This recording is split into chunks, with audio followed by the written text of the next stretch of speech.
Welcome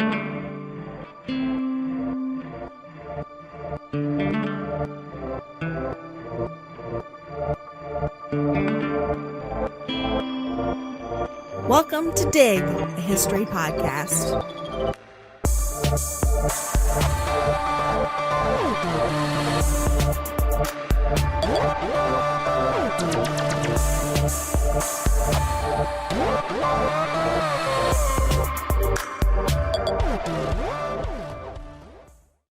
In 2020, the Circulating Collectible Coin Redesign Act authorized the American Women Quarters Program.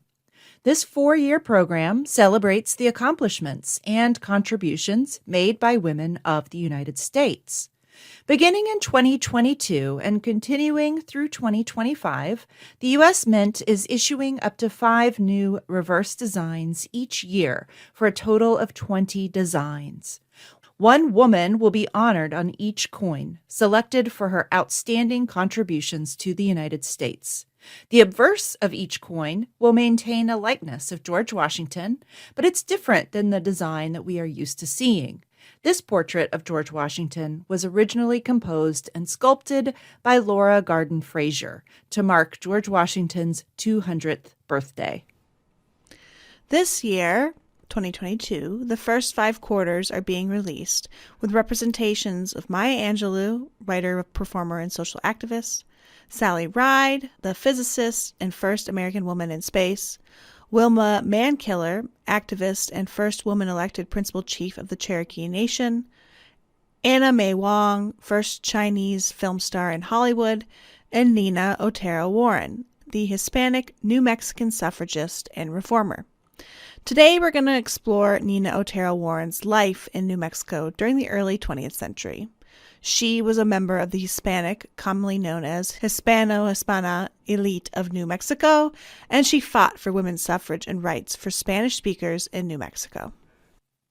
The Nina Otero-Warren Quarter is the 4th coin in the American Women Quarters program this year, and represents the first Hispanic American on U.S. currency. The quarter features an image of Nina Otero-Warren on the left, flanked by 3 yucca flowers, New Mexico's state flower. Emblazoned next to her image is Voto para Mujer, the Spanish version of the suffragist slogan, Votes for Women. Adelina Nina Otero-Warren was born in the late 19th century into an extended Spanish land-owning family of New Mexico. She lived in New York City for a short time and worked in a settlement home while there. From 1915 to 1920, she was a tireless crusader for women's suffrage and was instrumental in the passage and ratification of the 19th Amendment in New Mexico. She was also the first Hispanic woman to run for the U.S. Congress.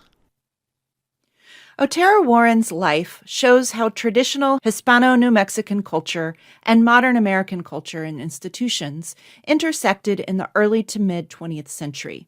She was a woman who balanced and expanded her positions in Hispano and Anglo culture by using the power structures in New Mexico to her advantage. In many ways, Otero-Warren was the prototypical progressive-era woman reformer. She was a suffragist, an educator, a member of numerous women's clubs, an advocate for public health and social welfare, and she was a writer. However, what makes Otero-Warren stand out was her unique position as both a formal and informal mediator between Hispanos, Anglo Americans, and Native Americans in the 20th century. Today, we'll dig into the fascinating life of Nina Otero-Warren. I'm Elizabeth. And I'm Avril. And we are your historians for this episode of Dig.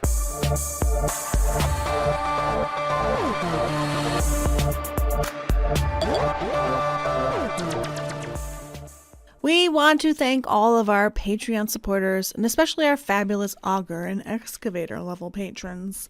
Hannah, Lauren, Colin, Edward, Iris, Susan, Denise, Agnes, Jessie, Karen, Maria, and Audrey. We can't thank you enough. Listener, if you're not yet a patron of the show, it's easy. Just go to patreon.com/digpodcast to learn more. It's nighttime in a city at war, and a serial killer is stalking London's dive bars, jazz joints, and pitch-black streets, hunting for women and committing murders so cruel that he's dubbed the Blackout Ripper. I'm historian Hallie Rubenhold, and in the new season of Bad Women, I'll take you back to World War II to explore the most shocking killings you've probably never heard of. Step into the dark with me for Bad Women, the Blackout Ripper. Listen to Bad Women wherever you get your podcasts. As always, we want to acknowledge that the work we do on this podcast is reliant on the excellent work of other historians. Today's episode draws primarily on the works of Elizabeth Salas, Kathleen Cahill, Charlotte Whaley, Ann Mossman, and Vicky Ruiz. Visit digpodcast.org to take a look at the full bibliography and show notes. Before New Mexico became the 47th state in 1912, it was a territory of the United States. Before that, New Mexico was part of northern Mexico. And before that, it was the northern part of New Spain. And before that, it was the domain of the Pueblo, who built planned villages composed of large terraced buildings. The largest of these villages, Pueblo Bonito, in the Chaco Canyon of New Mexico, contained around 700 rooms in 5 stories and may have housed as many as 1,000 people. The area now known as New Mexico was also land traversed by the nomadic Apache people and Navajo peoples, who later adopted Pueblo people's style of farming. After the Spanish conquest of the region in the 16th century, New Spain became independent Mexico in 1821. However, the northern reaches of Mexico were sparsely populated and were coveted by Americans anxious to expand westward. Mexico attempted to develop the region of northern Mexico that we now know as Central and South Texas by offering land grants to Americans from the U.S. in exchange for bringing settlers to bolster the population in the area. By 1830, the Mexican government, realizing it was losing its grip on the region, annulled existing land contracts and barred future immigration from the United States. In 1835, Mexico's ruler, General Antonio Lopez de Santa Anna, sent an army to Texas to impose central authority. This sparked alarm and revolt in Texas and led to the Texas War of Independence. After near defeat at the Alamo, Texas troops routed Santa Anna's forces at San Jacinto, and Mexico recognized Texas's independence in 1836. Texas was admitted as a U.S. state in 1845. In the United States, pro-slavery factions and the continuing ideology of Manifest Destiny pushed President James K. Polk to acquire California and further disputed lands in Texas. Polk sent an emissary to Mexico, offering to purchase California, which the Mexican government refused. At the same time, however, Polk directed American soldiers under Zachary Taylor to move into the disputed lands in Texas, making conflict with Mexican forces almost unavoidable. When fighting inevitably broke out, Polk stated that Mexico had, quote, shed blood upon American soil and called for a declaration of war, which became the Mexican-American War. Spoiler alert, the U.S. won. The Mexican-American War that lasted from 1846 to 1848 dramatically changed the geographical boundaries of the United States, as well as its demographics. The Treaty of Guadalupe Hidalgo that ended the Mexican-American War was signed in 1848 and ceded thousands of acres of northern Mexico to the United States. That land became New Mexico, Colorado, Arizona, Utah, Nevada, California, and parts of Texas. The treaty also defined the southern U.S. border as running along the Rio Grande River. The annexation of northern Mexico affected an estimated 100,000 Mexicans and indigenous peoples living in the area. The Treaty of Guadalupe Hidalgo laid out specific rights for former Mexican citizens. If they stayed and swore allegiance to the United States, their rights were supposed to be protected. Those rights included their claims to lands granted to their families, some dating back to the Spanish crown. The Treaty of Guadalupe Hidalgo did not apply to the quote-unquote uncivilized or barbaros Indians such as the Comanche and Apache living in the area. In fact, the treaty stipulated that the U.S. was supposed to police the new border to keep the barbaros out of Mexico. The treaty and the U.S. did recognize the Spanish land grants of the quote-unquote civilized tribes, such as the Pueblos, but later, in the 1850s, backtracked on those rights. In the New Mexico Territory, Spanish speakers remained the predominant population. This allowed landed Spanish speakers to hold political power well into the 20th century. The dominance of Spanish speakers, however, also delayed New Mexico's statehood, as prejudices against a place that had a large Spanish-speaking Catholic population becoming a state really held strong in the U.S. Congress. And so New Mexico remained a territory for well over 60 years. Between the years of 1845 to roughly the 1890s, immigration to the United States from Mexico was very low. Between 1848 and 1890, many Mexican citizens actually left the new U.S. territory to go and settle in Mexico due to either family ties or the racism they faced from their new American compatriots. In 1881, the railroad came to central New Mexico, which brought an influx of Anglos, or foreigners, essentially white people. This also brought drastic changes to the region. Furthermore, immigration from Mexico picked up around the 1890s, when southeastern mining, railroad, and agricultural industries experienced a boom in growth. It was during this period that Maria Adelina Isabel Emilia Otero was born on October 23, 1881, at La Constancia, the family hacienda near Los Lunas, New Mexico. Adelina, later mostly known as Nina, was born into two aristocratic Spanish New Mexican families. Her mother was Eloisa Luna, whose family traced their roots back to the original Onate settlement of New Mexico in 1598. Eloisa was educated at a Catholic academy in New York and returned to New Mexico during her teenage years. Adelina's father was Manuel B. Otero, whose father came to New Mexico from Spain in 1786 and whose reddish hair Nina inherited. He was educated at Georgetown University in Washington, D.C., and Heidelberg University in Germany. His cousin was Miguel Antonio Otero II, who became the first native New Mexican territorial governor from 1897 to 1906. The Spanish-American identity, typically held by Hispanos like the Lunas and Oteros in New Mexico and Colorado, became a marker of class distinction, in contrast to the term Mexican. However, this Hispano-Spanish-American identity did not reflect the true historical mixture of Native American, African, and European ancestry of the Spanish-speaking settlers who founded New Mexico, settlers whom New Mexicans had whitewashed into pure-blood Spaniards. Hispano-New Mexicans continued to embrace a Spanish identity, one rooted in a pioneer past separate from later Mexican immigrants well into the 20th century. Eloisa Luna and Manuel Otero had 3 children, Eduardo, Adelina, and Manuel. However, her idyllic childhood was shattered when her father was murdered when she was just 2 years old. Although the intercultural environment Adelina was born into was already firmly established before the railroad arrived in New Mexico, the railroad allowed Anglos to pour into the region in increasing numbers. These newcomers began to legally challenge the land grants that Hispano families, like the Lunas and Oteros, had held since the Spanish crown had granted them. Adelina's father, Manuel Otero, had inherited his father's share of the enormous Bartolome Baca land grant in the New Mexico territory. The Otero's estancia, or ranch, was coveted land. James and Joel Whitney from Massachusetts bought a portion of the Baca land grant and then began to challenge the boundaries of the other land grant holders, including Manuel Otero.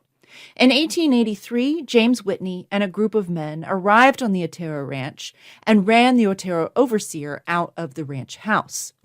Whitney and his men then settled into the house and began drinking and playing poker. Manuel received news of these squatters and went to the ranch the next day with his brother-in-law and 2 vaqueros, or cowboys. He was met by Whitney, who shot him point blank in the chest.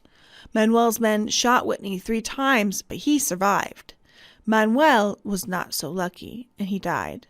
It took 2 years to bring Whitney to trial, and when tried, he was acquitted of Manuel's murder on the grounds of quote-unquote self-defense. Overwhelmingly during this period, American courts were favoring Anglo challenges to Hispanic and Mexican land claims throughout the region that was annexed by the Mexican-American War. In New Mexico, more Hispanic land claims were overturned than upheld. But this was not just relegated to the New Mexico territory. Tax rolls show that from 1900 to 1910, Spanish surnamed families lost more than 187,000 acres of land in 2 counties in South Texas. Over half of Spanish surnamed land was ceded to Anglos in Hidalgo County alone. And so the rights granted to Mexicans annexed in the Mexican-American War were slowly being chipped away. Numerous court cases overturned Spanish-Mexican land provisions that had been guaranteed in the Treaty of Guadalupe Hidalgo and granted thousands of acres of land belonging to Mexicans to the newly arriving Anglos.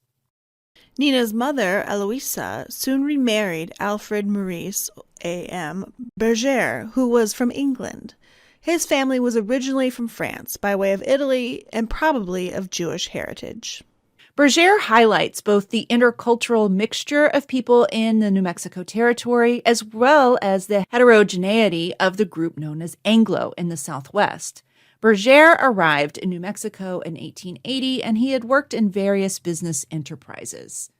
As evidenced by Eloisa's marriage to A.M. Berger, Manuel's murder at the hands of Anglos did not seem to prejudice the Luna family against Anglos in general. In fact, many cross-cultural marriages took place among the Hispano population in New Mexico as Anglo Americans made significant inroads, both politically and economically, into New Mexico after the American takeover in 1848.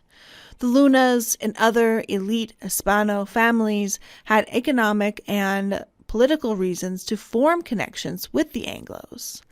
However, even though Adelina's new stepfather was highly educated, he was relatively poor compared to her mother. Adelina spent the majority of her childhood on the hacienda in Las Lunas. At the age of 13, the family moved to the more cosmopolitan Santa Fe, where Miguel Otero, Adelina's older cousin, was appointed governor. Otero appointed Berger as a clerk to the Judicial District Court in Santa Fe. Eventually, 9 more brothers and sisters joined the household during her mother's second marriage. Nevertheless, Eloisa became active in Santa Fe's educational and social welfare concerns, reflecting her ability to hire domestic help to care for her children and her household. Eloisa was elected as chairman of the Board of Education in Santa Fe in the mid-1910s, laying a path that her daughter would soon follow. In 1892, Adelina was sent to St. Louis to attend the Maryville College of the Sacred Heart. It was primarily a Catholic finishing school. Although the wealthiest Spanish and Mexican families of New Mexico had been sending their children away to school for generations, primarily to Mexico City and then later to St. Louis, once the railroad reached the Southwest, it made travel much simpler. In 1897, Adelina's mother, Eloisa, wrote out her will, in which she bequeathed her first husband's lands to her 2 sons by that marriage, and bequeathed her Luna family land holdings to her daughter, Adelina. Spanish-Mexican law had given women a legal identity and many rights. Some of these rights consisted of maintaining one's maiden name after marriage, property ownership within the marriage, and community property in case of divorce.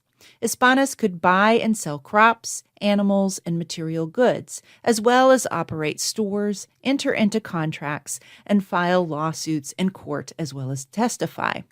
Eloisa then followed a long history of Hispanos bequeathing the lands that they brought into a marriage to their daughters in accordance with Spanish and Mexican customs. And this, of course, was very different than the Anglo-U.S., brought over by the English common law way of bequeathing everything to sons. However, women's rights were somewhat curtailed by statehood. The New Mexico Constitution, written in 1910, contained provisions defending the ethnic, cultural, and linguistic rights of Hispanic New Mexicans. However, Article 7, which proclaimed these rights, also limited the political rights of women and only allowed them to hold public offices related to schooling, such as superintendent, director, or member of boards of education. In 1908, Adelina married First Lieutenant Rawson D. Warren, the commanding officer of the 5th U.S. Cavalry stationed at Fort Wingate. By all accounts, it was not a happy marriage. She did not enjoy the restrictive life of an Army officer's wife, and she missed her large family and friends in Santa Fe. She seemed to buck against the rules whenever she had a chance. For example, once, after being expressly forbidden to ride her husband's stallion, she rode it anyway. While riding, the stallion reared back, hit Adelina's face, and broke her nose. However, restrictions as to her movements were probably not the only issues in Adelina's marriage. She also found out that her husband had another family in the Philippines. He had a common law wife and 2 children. She ended up divorcing him after only 2 years of marriage. Even though she had justifiable cause, divorce was not acceptable to elite Hispano nor Anglo standards of respectability in early 20th century New Mexico. Adelina sidestepped any social ramifications due to her divorce by referring to herself as a widow. She also kept her married name and her birth name for the rest of her life, thus becoming Mrs. Nina Otero-Warren. After the divorce, Nina Otero-Warren traveled to New York City, ostensibly to keep house for one of her younger brothers, Luna Berger, who was attending medical school at Columbia University. While in New York, she volunteered her time at Anne Morgan's Colony Club. Anne Morgan was the youngest daughter of J.P. Morgan, i.e. one of the richest men in America at the time. Anne was a union activist. She was part of the Mink Brigade that attempted to shield striking garment workers in the 1909 uprising of 20,000 in New York City. She created the Colony Club, a residence for young women without family working in New York City, essentially in the vein of settlement work. And at the time, settlement houses were a very important progressive era social welfare experiment that provided welfare needs to young working class women in an urban environment. Settlement houses were also a way for middle class educated women to engage with community building and activism. Otero-Warren lived in New York City for 2 years, soaking in the city and working at Morgan's settlement home. Unfortunately, her mother, Eloisa, died in 1914, prompting Otero-Warren to return to New Mexico to care for the Luna estate, as well as her younger brothers and sisters. While Otero-Warren was in New York, New Mexico became the 47th state admitted to the Union. Because New Mexico's state constitution denied voting rights to, quote, Indians not taxed, and this was very much like a lot of state constitutions, the majority of New Mexico's indigenous population was disenfranchised, including anyone living in the 19 pueblos, the Apache Reservation, and the Navajo Reservation. And so this primarily left New Mexico's Hispanic and Anglo women to engage with the issue of women's suffrage.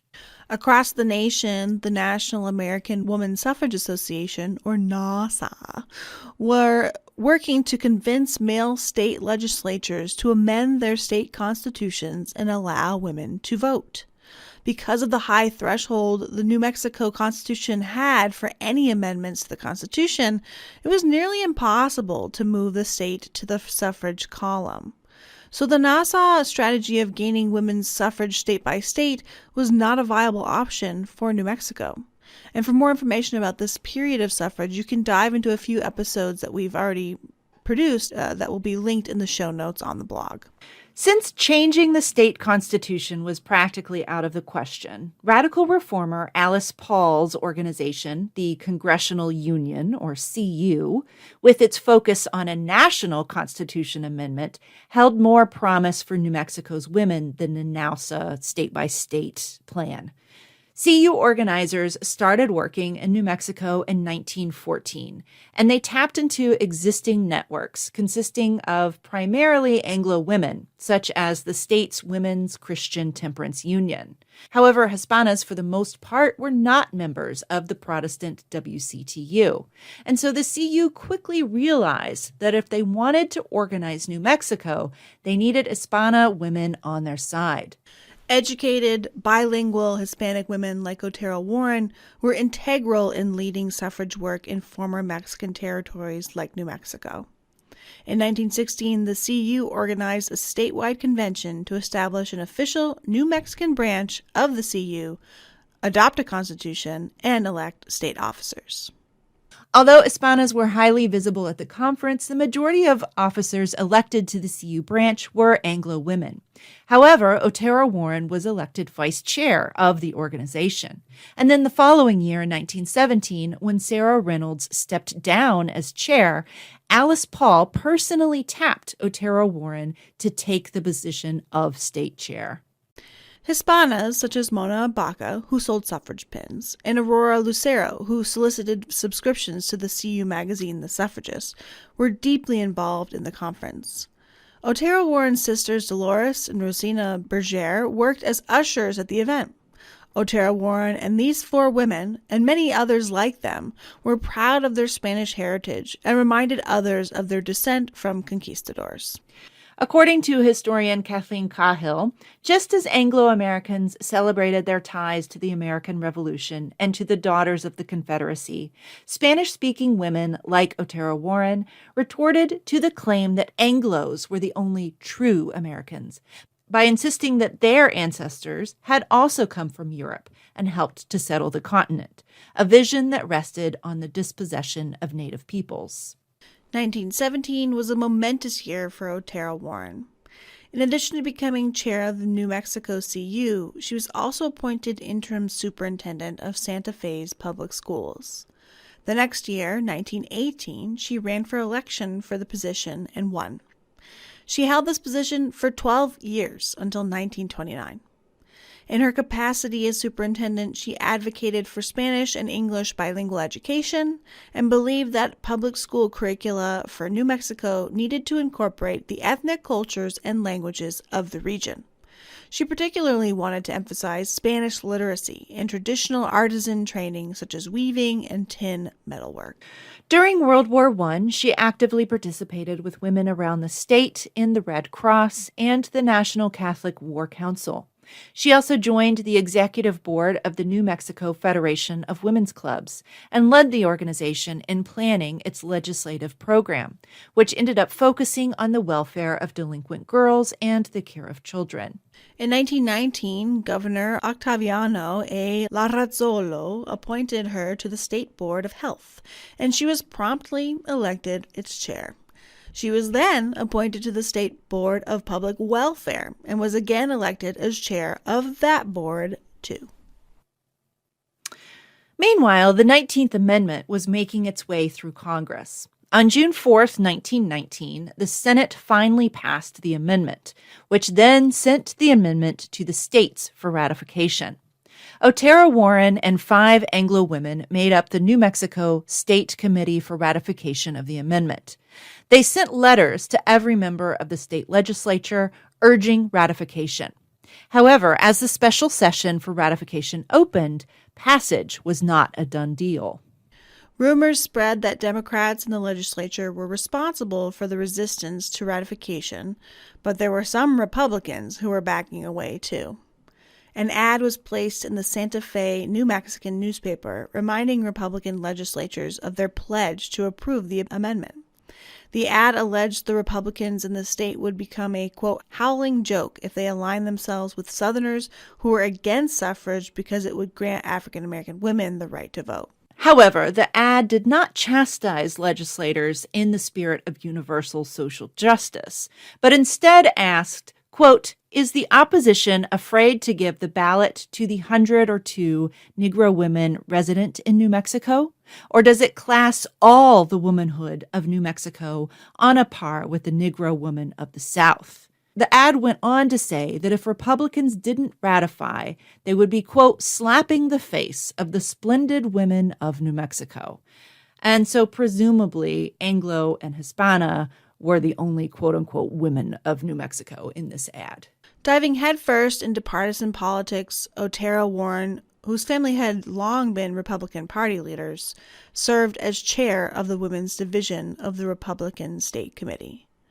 During the ratification debate, Otero-Warren and other Republican allies cajoled male legislators to vote for ratification. Most of this caucusing was done off the floor in closed-door sessions. Suffragists were successful, and New Mexico became the 32nd state to ratify the 19th Amendment. Alice Paul personally congratulated Otero-Warren's splendid leadership in guiding New Mexico through the ratification process. However, the 19th Amendment's passage was stalled when one southern state after another did not ratify the amendment. The nationwide campaign for women's suffrage that had lasted decades came down to the votes of a single legislative chamber in Tennessee. A special legislative session was called in Nashville to determine if the state would ratify the 19th Amendment. At first, voting ended with a tie. However, when another vote was called, a young legislator who had formerly voted no voted yes and brought the amendment over the finish line. Nevertheless, the 19th Amendment had come dangerously close to not being ratified. After ratification, suffrage organizations across the nation began transforming themselves into League of Women Voters groups. However, women of color, particularly Black women, were well aware that they still had a very long journey towards equal citizenship. It wouldn't be until the passage of the 1965 Voting Rights Act that women of color universally would have the right to vote. In New Mexico, Otero-Warren continued to be a major player in state politics. She was elected vice chair of the state Republican Party, and a number of other Hispanic women held key positions in the New Mexico Republican Party. They designed the GOP state platform and proposed, among others, an amendment that would allow women to hold any public office in the state, and not just those related to education. One Santa Fe, New Mexican commentator said the platform was, quote, "the most drastically progressive program since statehood." New Mexican voters approved the amendment that allowed women to hold any public office. Shortly thereafter, Otero-Warren decided to run for Congress. In fact, both parties in New Mexico nominated 2 women, both of whom were Hispanic, to run for elections in 1922. These were some of the first women of color in the nation to run for offices after the passage of the 19th Amendment. Nationally, the Republican Party nominated 3 women to run for national offices, and Otero-Warren became the first Hispanic woman to run for a U.S. congressional seat and the only woman of color running in a national election. Because of New Mexico's comparatively small population, the state only had 1 member of the U.S. House of Representatives. Therefore, when Otero-Warren decided to run for that House representative seat, she was really aiming for an extremely influential position. Otero-Warren handily defeated the Republican incumbent in the primary. She received 466.5 votes to Montoya's 99.5 votes. Otero-Warren was known for being charismatic, and newspapers touted her, quote, ease of manner, for her vivid personality, to say nothing of her red hair, and for the sweet graciousness of manner seldom found except in convent-bred women. She vowed to try to get New Mexico's communal land grants returned to their Hispano owners, overturning years of Anglo domination in the courts. She believed that if Hispanos owned their own lands, they would have the money to support education, child welfare reform, and pensions for teachers. Remember, Otero-Warren was also the superintendent of Santa Fe schools during this time, and the education and support of Spanish-speaking children were one of her greatest concerns. Otero-Warren's campaign promises called for the preservation of Hispanic culture and heritage while promoting the need to bolster forward-looking education, healthcare, and child welfare initiatives.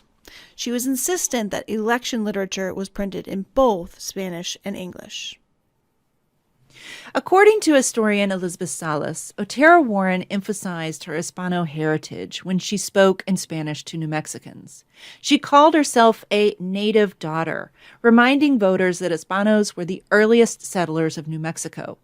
Otero-Warren navigated the 1920s with one foot in the traditional Hispano way of life and another in the modern world of the new era. 1922 was not a great year for Republicans in New Mexico elections, and Otero-Warren's campaign was a casualty of the trend that swept Democrats into office across the state. However, an old family feud between her and her cousin, the former governor Miguel Otero, also doomed Otero-Warren's congressional hopes. With intent to harm her political career, Miguel Otero revealed that Otero-Warren was not the respectable widow that she claimed to be, but was actually a divorcee. Gasp! Oh, the shame. The shame. Enraged, Otero-Warren's brother Eduardo beat up Miguel Otero, which resulted in more negative press for Otero-Warren's campaign. As Democrats were swept into office across the state, news of her divorce made the election that much more dramatic and ultimately harmful to Otero-Warren's congressional hopes. But even though she did not win the race, she did meet a woman who became her life partner for the next 30 years. Otero-Warren met Mamie Metters while Metters was working as a volunteer for her congressional campaign. Although the intimate details of their lives together are unknown, they bought land together and lived on it in separate houses for the rest of their lives. They were always together and were referred to as las dos, or the two women. In the fall after her failed congressional run, Otero-Warren was the first woman appointed in New Mexico to be the inspector of Indian schools.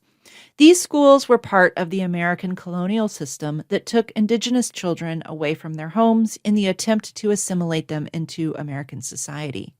The Santa Fe Indian School was one of the largest federally run Indian boarding schools in the country, and what Otero-Warren found there was shameful.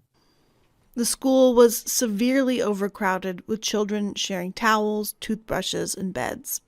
The food preparation areas were fly-infested, and 46% of the children there suffered from trachoma, a highly contagious conjunctivitis which can cause blindness. Otero-Warren immediately sent a scathing report to the Washington Commissioner of Indian Affairs requesting an investigation as well as an increased budget.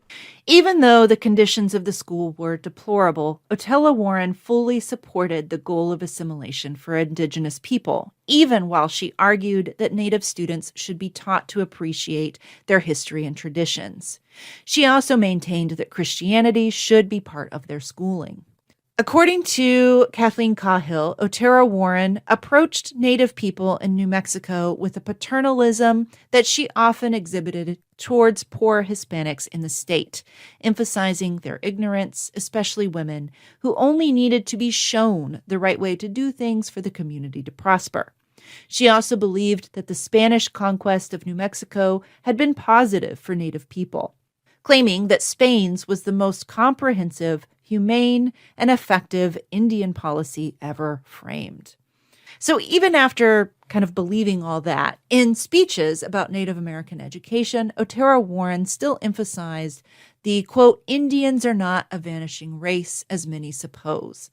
Otero-Warren also advocated against sending Native children to boarding schools off of their reservations, and she sought better cooperation between Indigenous families and the schools. Although a staunch Republican in her early political life, she went on to work for the Roosevelt administration during the New Deal, becoming the director of literacy education for the Civilian Conservation Corps in 1935. It was also during the 30s that she embarked on her role as a writer. In May 1931, she wrote My People for an issue of Survey Graphic with the theme of Mexicans in our midst, newest and oldest settlers of the Southwest. Other contributors to that issue included Ansel Adams, Diego Rivera, and Georgia O'Keeffe. Her book, Old Spain in Our Southwest, was published in 1936. In 1941, she was appointed by the Works Progress Administration as director of the Work Conference for Adult Teachers in Puerto Rico, helping to set up bilingual education programs for Puerto Rican children. She also organized a language program for U.S. soldiers at Boricuan Field, where officers attended Spanish language classes taught by teachers whom she had personally trained. Upon returning to New Mexico, she embarked on a new career with her life partner outside of politics. In 1947, at the age of 65, Otero-Warren and her partner, Metters, started a real estate business in Santa Fe, Los Dos Realty and Insurance Company.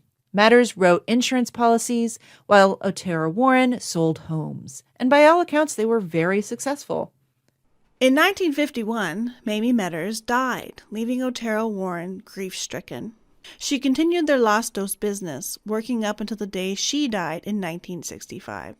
She was 83 years old. Adelina Otero-Warren is buried next to her beloved mother, Eloisa, and her stepfather, A.M. Berger, in the Rosario Cemetery in Santa Fe, New Mexico. Scholar Ann Massman argues that Otero-Warren was well positioned by her birth and her family's political and economic power to take on the role of an influential cultural broker, a position that was still unique for a woman of her time and place. Through her roles as suffragist, progressive educator, women's club member, public health and social welfare board member, and writer, she worked for formal and informal mediation between Hispanos, Anglo Americans, and Indians. She was perhaps the most important Hispana woman of her generation. And in many ways, her Spanish heritage facilitated a kind of group identity that led to the Hispano elite's extensive participation in local and state politics and community organizations in New Mexico. Otero-Warren offers us an opportunity to explore the impact that women of color had on the 20th century suffrage movement. Scholars like Kathleen Cahill and Marcia Jones, among others, are doing important work on this, but there's still a lot to be done. Otero-Warren also helps us understand how Latino, like when pundits talk about the Latino vote, is not a monolithic entity. It wasn't in the 20th century, and it certainly isn't today. So that does it for our discussion of Adelina Otero-Warren. And if you're interested in the upcoming American Women Quarters for 2023 are Bessie Coleman. She was the first African-American and first Native American women pilot. And Edith Kanakaole, Indigenous Hawaiian composer, custodian of Native cultures and traditions. Eleanor Roosevelt, First Lady, author, and civil liberties advocate. Jovita Idar, Mexican-American journalist, activist, teacher, and suffragist, who my first article was on, and we have some stuff linked on the blog post. And then Maria Tallchief, America's first prima ballerina and member of the Native American Osage Nation. So thanks for listening. Follow us on Facebook, Twitter, for however long that happens, Elon, YouTube, and Instagram at dig_history. For all of you educators out there, remember that we have free resources on the website, digpodcast.org, that include entire lesson plans and ideas for how to use our podcast in the classroom. Thanks so much for listening. Bye. This podcast was produced by the historians of DIG, Elizabeth Garner-Mazurek, Sarah Hanley-Cousins, Marissa Rhodes, and me, Averill Earls. Thanks for listening. Expended Spanish, land... What? Expanded? What is expended? Extended? Let's just say in extended. Yes, Okay. thank you. I was like, what is that supposed to be? Still you.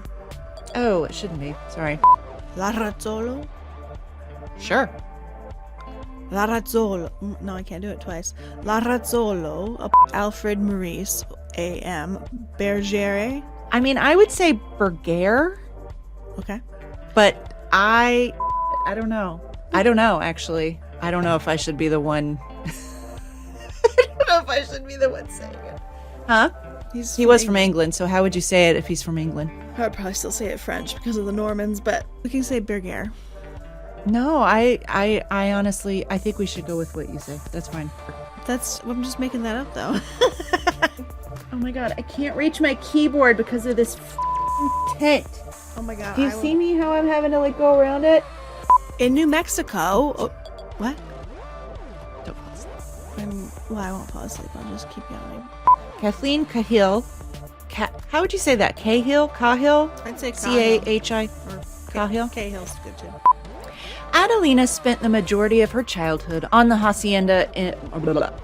Trifling, good for nothing type of brother.